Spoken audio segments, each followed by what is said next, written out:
Dan Illman, Mike Beer kicking off the 20-cent Rainbow Six on Fountain of Youth Saturday at Gulfstream Park with race number 9. Let's take a look at the field for the Grade 3. Herecomesthebride Stakes, $150,000 for 3-year-old fillies. Lots of up-and-comers in this race.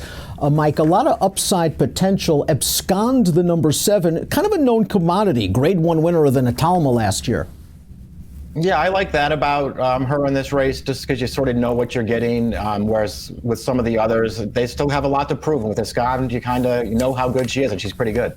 We also know that Abscond can be close to the pace if need be, and perhaps that could work against her if you believe the Timeform U.S. pace projector for this race. They got a fast-paced situation. They've got Abscond close to that pace. I kind of agree that the two, Veruca, stretching out and switching back to turf, she should be forwardly placed, if not outright on the lead, with Ginger Kitty, the 4, not far behind.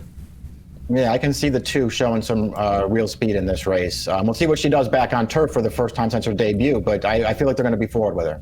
Hey Kitten, the number 1, 20-1 on the morning line, had a little trouble 2 starts back in a maiden race, saved ground, checked trying to split horses on the far turn, and then finished evenly. Rudy Broussais dropped him in class to a $75,000 level last time out and got it done. Let's watch Hey Kitten graduate at Gulfstream on January the 8th. She's already taken control and was just too much for these horses. A nice placement for $75,000. This was a field she could beat, and obviously she's going to be facing tougher horses here. Yeah, I mean, she looked good winning this race. Obviously, you can see her just running away with this thing in the stretch. I thought she ran well, and it was a step in the right direction. Certainly the class drop helped with that. Her prior races, I thought all of them were fine, Dan. I just didn't think they were great, and I felt like taking her in a stakes race was a tough thing to do.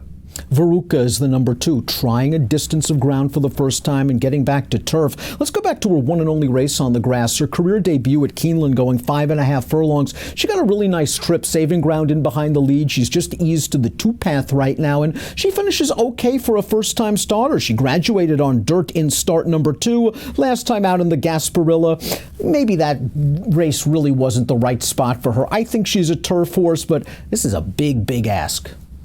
It is. I'll expect her to run better in this race, though. She actually ran, I thought she ran pretty well in her career debut, the only turf start so far. That horse that she was tracing, Lucrezia, that horse is good, man. I mean, she's come back and won stakes races on dirt, but that's a good horse.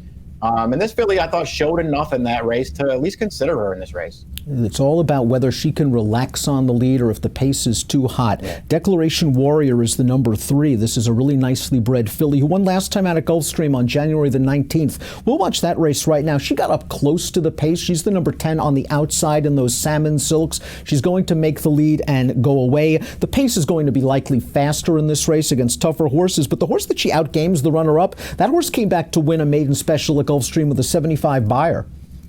Yeah, that horse could be okay. It's interesting when you go back and watch that race, because they just sort of went 1-2 around the track. They were clear of that field all the way around there, and nobody made a run at them late. I think Declaration Warrior ran fine. I do think she's going to have to do better than that against this field. Ginger Kitty is the number 4. Only lifetime win came in an off-the-turf race at Indiana Grand when able to get to the front. The 2 turf races have been fine, but just look at these Beyer speed figures. They are light compared to some of the others in here. And if the pace is fast, well, she likes to be forwardly placed. That could work against her as well. I agree. I thought there was a lot working against her. She's going to be a big price in this race, though. Isn't Cheermeister just a one-way speed? And last time out, she was a one-way speed. It was a lone speed in the Grade 3 Swedish Champ. We'll watch that race right now. She just got the easiest lead, going 49-2 in a 1-mile race. And of course, Cheermeister's going to sprint away from these horses in the lane. The pace scenario could be a 180-degree different setup for her here, and that would really hurt her chances. Yeah, I mean, I don't know if she can do it without making the front, Dan. It'll be interesting because 2 back in the Gingerbread, when she didn't break and couldn't make the lead, she did not run well at all in that race. She stole the race last time. When she won the Wait a While, I will say, when she won the Wait a While 3 back, she won a legit pace in that race. Yes. She didn't walk on the lead.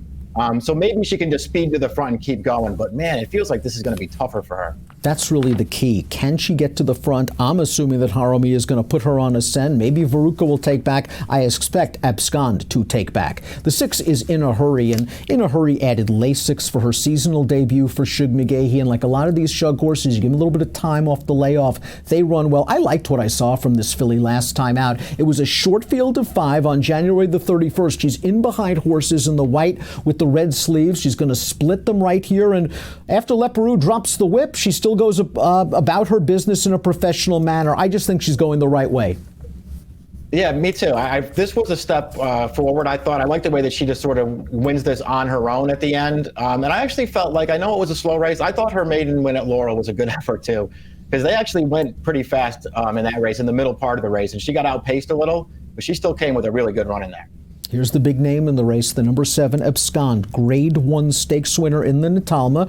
She was really up and on the pace in the Breeders' Cup Juvenile Fillies Turf, and she paid the price. They were going pretty quick in that race. And then in the Ginger Brew, her first start back, she stumbled at the start, and she lost her opportunity to get her forward position. But watch the try she shows, Mike. She's the number 4 in the Black Silks, and she's going to be really game in between horses to get a piece for this. This was not an ideal trip, but it should be a great prep for this race. Yeah, I agree. I thought that she ran fine in this race, considering that she couldn't get the position that she wanted. I mean, at the end of the day, she's just the horse to beat in here. No doubt about it. The 8 is Stunning Sky. She has won her last 2 races, including first off the Michael Maker Claim. And when Maker claims these horses very quickly, they often turn into stakes horses and stakes winners. Stunning Sky, only a 65 buyer in winning her debut. She beat Ginger Kitty that day. She's going to have to improve a little bit. Yeah, she's going to have to come forward. We're used to seeing Maker get these horses to just keep taking steps forward. And so we'll see if he can get Stunning Sky to do that. Number 9, Wittez, graded stakes place. She ran well in that Jessamine at Keeneland 2 starts back, coming off of a win at Kentucky Downs. Now, last time out, maybe we can give her the excuse that she needed the race. Because if you just watch the race, I thought she actually had a better trip than In a Hurry up close to that moderate pace, and she couldn't seal the deal. But it isn't Ian Wilkes horse off the layoff. They often do a lot better second off the bench. That's a really good point. She was the favorite last time. When you watch it, it's really hard to not want In a Hurry over this horse, but maybe she just needed one off the bench.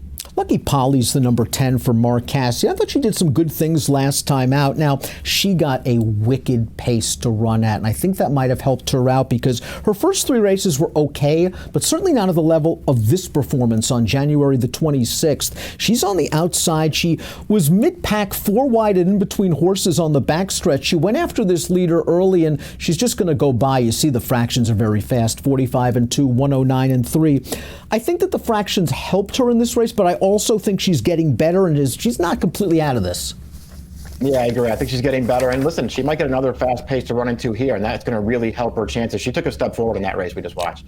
Sunset Promise, another one trained by Michael Maker, couldn't get to Cheermeister 2 starts back in the wait a while. Last time out in the Ginger Brew, I thought she ran a pretty sneaky, decent race in there. There was a lot of bouncing and bumping around in the stretch there. She ran okay. The problem is her improvement thus far has just been incremental, and I think she needs a little bit more of a bigger step up to win this.